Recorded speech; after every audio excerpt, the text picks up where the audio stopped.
அருமையான நண்பர்களே, அன்புள்ளம் கொண்ட சொந்தங்களே, அனைவருக்கும் வணக்கம். எனக்கு பின்னாலே இருக்கின்ற இந்த 2 பேருடைய புகைப்படத்தை வன்னியர் சமூகத்தை சார்ந்தவர்கள் நன்றாக பார்த்துக் கொள்ளுங்கள். இந்த 2 பேரும் பட்டியலே ஆடு திருடும் கூட்டத்திலிருந்து வந்தவர்கள் என்று நான் நினைக்கிறேன். ஒரு பட்டிக்குள் புகுந்தால் இந்த 2 பேரும் சேர்ந்து அத்தனை ஆடுகளையும் இரவோடு இரவாக திருடி விடுவதற்குள் அந்த ஆடுகளின் தோலை உரித்து அந்த ஆட்டின் மாமிசத்தை கடைகளில் வியாபாரம் செய்து விடுவார்கள். அவ்வளவு மோசமான பேர்வழிகள் இவர்கள் என்று நான் கருதுகிறேன். ஆகவேதான் இந்த 2 பேருடைய புகைப்படத்தை என்னுடைய இந்த காணொலிக்கு பின்னால் வைத்திருக்கிறேன். மற்றபடி இவர்கள் ஒன்றும் பெரிய தேச தியாகிகளோ அல்லது சுதந்திரத்திற்கு போராடியவர்களோ அல்லது மொழி போராட்டம் நடத்தியவர்களோ அல்லது சமூக நீதி போராட்டம் செய்தவர்களோ அல்லது மக்களுக்கான பிரச்சனையில் மக்கள் பக்கம் நின்று வாதிட்டவர்களோ அல்ல. இவர்கள் ஊடகத்திலே வாய் வியாபாரம் நடத்துகின்ற வாய் வியாபாரிகள். இன்னும் சொல்ல போனால் கடைந்தெடுத்த அயோக்கிய பேர்வழிகள். இவர்கள் ஒரு ஊடகத்திலே அமர்ந்து விவாதம் செய்திருக்கிறார்கள். அந்த ஊடகத்திற்கு பெயர் என்னவென்று கேட்டால் தமிழ் குரல். ஆனால் இந்த 2 பேருடைய பூர்வீகத்தையும் நீங்கள் ஆராய்ச்சி செய்து பார்த்தால் இவருடைய தாய்மொழியே தமிழாக இருக்காது. தமிழுக்கும் இவர்களுக்கும் சம்பந்தமே இருக்காது. இவர்கள் தமிழ்நாட்டிற்கு பிழைக்க வந்த கூட்டமாக இருக்கும் என்று ஆராய்ந்து பார்க்க வேண்டிய நிலைமையில் தான் நாம் இன்றைக்கு இருக்கிறோம். ஏன் இதை சொல்கிறேன் என்று கேட்டால், வன்னியர்களுக்கான 10.5% இடஒதுக்கீட்டை இன்றைய திமுக அரசு கொடுக்காமல் தொடர்ந்து ஏமாற்றிக் கொண்டிருக்கிறது. வன்னியர்களுடைய வேலை வாய்ப்பை, வன்னியர்களின் கல்வியை பறித்து அதை மற்றவர்களுக்கு தாரை வார்க்கின்ற வேலையை இன்றைக்கு ஆளுகின்ற திமுக அரசு செய்து கொண்டிருக்கிறது. பல முறை பாட்டாளி மக்கள் கட்சி நிறுவனர் டாக்டர் ஐயா அவர்கள் கோரிக்கை விடுத்தும் அந்த கோரிக்கைக்கு இன்றைய மாநில அரசு செவிசாய்க்காமல் வன்னியர்களுக்கான இடஒதுக்கீட்டை கொடுக்காமல் ஏமாற்றிக் கொண்டிருக்கிறார்கள். வன்னியருடைய கல்வி வேலை வாய்ப்பை பறித்துக் கொண்டிருக்கிறார்கள். அதனால பொறுத்து பார்த்த பாட்டாளி மக்கள் கட்சி நிறுவனர் டாக்டர் ஐயா அவர்கள் வருகின்ற டிசம்பர் மாதம் 24ஆம் தேதி அரசு அலுவலகங்கள் முன்னால் பாட்டாளி மக்கள் கட்சி வன்னியர் சங்கத்தின் சார்பில் மிகப்பெரிய ஆர்ப்பாட்டம் நடைபெறும். வன்னியர்களின் இடஒதுக்கீட்டுக்கான போராட்டமாக அதை அறிவித்திருக்கிறார். இவர் போராட்டம் என்று அறிவித்தவுடன் இந்த 2 பட்டியலை ஆடு திருடும் கூட்டத்தை சார்ந்தவர்கள் தமிழ் குரல் என்று ஒரு யூடியூப் வலைதளத்தில் விவாதித்திருக்கிறார்கள். என்னவென்று, வன்னியர்கள் ஏமாந்து கொண்டிருக்கிறார்கள், வன்னியர்கள் ஏமாளிகளாக இருக்கிறார்கள், வன்னியர்களை பாரதிய ஜனதா கட்சியிடம் பாட்டாளி மக்கள் கட்சி நிறுவனர் டாக்டர் ஐயா அவர்கள் அடகு வைத்து விட்டார் என்றெல்லாம் கதையெட்டி கொண்டிருக்கிறார்கள். பாரதிய ஜனதா கட்சியிடம் வன்னியர்களை பாட்டாளி மக்கள் கட்சி அடகு வைத்தார் என்று பேசுகின்ற இந்த 2 அயோக்கிய சிகாமணிகளும் பாரதிய ஜனதா கட்சியோடு முதலில் கூட்டணி வைத்ததே திமுகவின் தலைவர் கலைஞர் கருணாநிதி தான் தமிழ்நாட்டில். ஆகவே தமிழ்நாட்டில் திமுகவை பாரதிய ஜனதா கட்சியிடம் கலைஞர் கருணாநிதி அடகு வைத்தாரா என்ற கேள்வியை இந்த அயோக்கிய சிகாமணிகள் எழுப்ப மாட்டார்கள். ஏனென்றால் தமிழகத்திலே பாரதிய ஜனதா கட்சி என்று பூச்சாட்டி காட்டிக் கொண்டிருக்கிறார்கள். ஆனால் அதைவிட மோசமான செயல்களை எல்லாம் இன்றைக்கு ஆளுகின்ற திமுக அரசு செய்து கொண்டிருக்கிறது. அதை இவர்கள் செய்ய மாட்டார்கள்.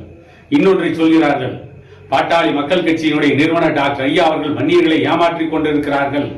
வன்னியர்கள் பாட்டாளி மக்கள் கட்சியை விட்டு வெளியேறினால்தான் வன்னியர்களுக்கு விடிவு காலம் என்று ஒரு கரடி விட்டுக் கொண்டிருக்கிறார்கள். இந்த தமிழ்நாட்டில் வன்னியர்களுக்காக சமூக நீதி வேண்டும், அவர்களுக்கு இடஒதுக்கீடு வேண்டும் என்று பாட்டாளி மக்கள் கட்சி மட்டும்தான் போராடுகிறது. சரி, பாட்டாளி மக்கள் கட்சியை விட்டு வன்னியர் சங்கத்தை விட்டு வன்னியர் சமூகத்தை சார்ந்தவர்கள் வெளியேறிவிட்டால் எந்த அயோக்கியவனாவது வன்னியர்களுக்கு தலைமை ஏற்று அல்லது சமூக நீதியை பற்றி பேசுகின்ற, ஜாதி ஒழிப்பை பற்றி பேசுகின்ற பலர் இருக்கிறார்களே, அந்த அயோக்கிய பேர்வழிகள் எவனாவது வன்னியருடைய இடஒதுக்கீட்டுக்காக பேசுவானா? வன்னியர் சங்கம் ஆரம்பிப்பதற்கு முன்பு, பாட்டாளி மக்கள் கட்சி துவக்கப்படுவதற்கு முன்பு 1980 வரை தமிழ்நாட்டை திமுகவும் அண்ணா திமுகவும் மாறி மாறி ஆண்டு கொண்டிருந்தது. அப்பொழுதெல்லாம் ஏன் அந்த கட்சிகள் வன்னியர்களுக்கான இடஒதுக்கீட்டை கொடுக்கவில்லை? அப்பொழுது வன்னியர் சங்கம் இல்லை, பாட்டாளி மக்கள் கட்சி இல்லை.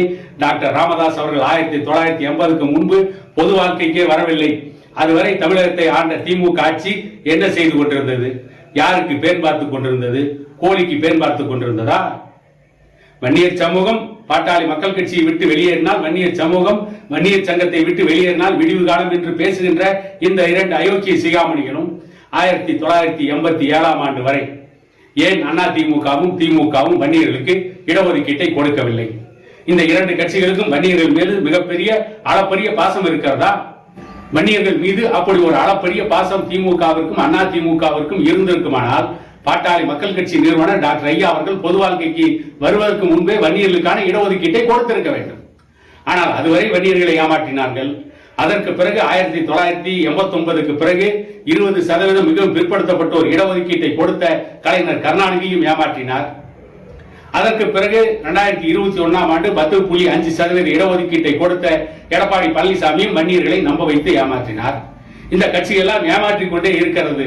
ஆனால் ஏமாற்றுகின்ற இந்த கட்சிகளுக்கு, ஏமாற்றுகின்ற திமுக அண்ணா திமுகவிற்கு முட்டு கொடுக்கின்ற இந்த முரட்டு பேர்வழிகள், இந்த இரண்டு அயோக்கிய சிகாமணிகள், வன்னியர் சமூகம் பாட்டாளி மக்கள் கட்சி நிறுவனர் டாக்டர் ஐயாவின் பின்னால் இருப்பதால் தான் அவர்கள் முன்னேறவில்லை, அவர்களுக்கு எதுவும் கிடைக்கவில்லை என்று சொல்கிறார்கள். எப்படிப்பட்ட அயோக்கியத்தனமான பிரச்சாரம்! நான் என்ன கேட்கிறேன், இந்த இரண்டு அயோக்கிய சிகாமணிகளும் வன்னியர்களுக்கு 10.5% இடஒதுக்கீடு கொடுக்க வேண்டுமா வேண்டாமா என்பதை பற்றி எதையும் பேசவில்லை. நான் கேட்கிறேன், வன்னியர்களுக்கு இடஒதுக்கீடு கொடுக்க வேண்டுமா வேண்டாமா என்று இவர்கள் இருவரும் பேச தயாரா? இந்த இரண்டு பேரும் வன்னியர்களுக்கு இடஒதுக்கீடு கொடுக்க வேண்டும் என்று எந்த இடத்திலும் பேசவில்லை, பேசவும் மாட்டார்கள். ஏனென்றால் வன்னியர்களின் இடஒதுக்கீட்டுக்கு எதிராக மறைமுகமாக பேச வேண்டும். இதுதான் இவர்களுக்கு திமுகவிலிருந்து கொடுக்கப்பட்ட அஜெண்டா. இதைத்தான் திமுகவும் அண்ணா திமுகவும் இவர்களுக்கு சொல்லி இருக்கிறது. அதற்காகத்தான் இவர்கள் கை நீட்டி பிச்சை எடுத்திருக்கிறார்கள். அறிவாலயத்தில் வீசிய எலும்பு துண்டுகளுக்காக குறைத்துக் கொண்டிருக்கிறார்கள். வன்னியர்களுக்கு இடஒதுக்கீடு கொடுக்க வேண்டுமா வேண்டாமா என்று இவர்கள் விவாதம் நடத்தியிருந்தால் இவர்கள் நியாயமான ஊடகவியலாளர்கள், இல்லையே இவர்கள் பேசி ஊடகவியலாளர்கள். வன்னியர்களுக்கு இடஒதுக்கீடு கொடுக்க வேண்டும் என்று பேசியிருந்தால் பரவாயில்லை, அல்லது வன்னியர்களுக்கு இடஒதுக்கீடு கொடுக்க கூடாது என்று பேசியிருந்தால் கூட இவருடைய கருத்தில் நியாயம் இல்லை என்றாலும் கூட அப்படிப்பட்ட கருத்தை சொல்கின்ற உரிமை அவர்களுக்கு இருக்கிறது என்று சொல்லலாம். ஆனால் வன்னியர்கள் இடஒதுக்கீட்டை பற்றியே பேசவில்லை.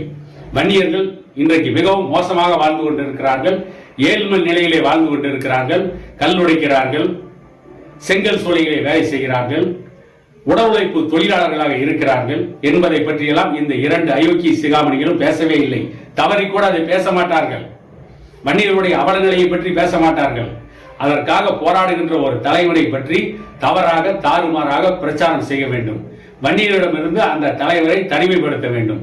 தொடர்ந்து வன்னியர்களுடைய வாழ்க்கையை சூறையாடி இந்த இரண்டு அயோக்கிய சிகாமணிகளைப் போல இவர்களுக்கு பின்னால் மறைந்து கொண்டு இவர்களை தூண்டிவிட்டுக் கொண்டிருக்கின்ற அந்த அயோக்கியர்கள் கூட்டமும் வளர வேண்டும். தொடர்ந்து அவர்கள் மட்டுமே வாழ வேண்டும், அவர்கள் மட்டுமே பலமாக இருக்க வேண்டும், அவர்கள் மட்டுமே அரசு பதவிகளை ஆக்கிரமிக்க வேண்டும், அவர்கள் மட்டுமே மக்கள் பணத்தை கொள்ளையடித்து வாழ வேண்டும் என்பதற்காகவே திட்டமிடுகின்ற அந்த கூட்டத்திற்காக குலைக்கின்ற இரண்டு சொறி நாய்கள், வெறி நாய்கள் இந்த இரண்டு நாய்களும்.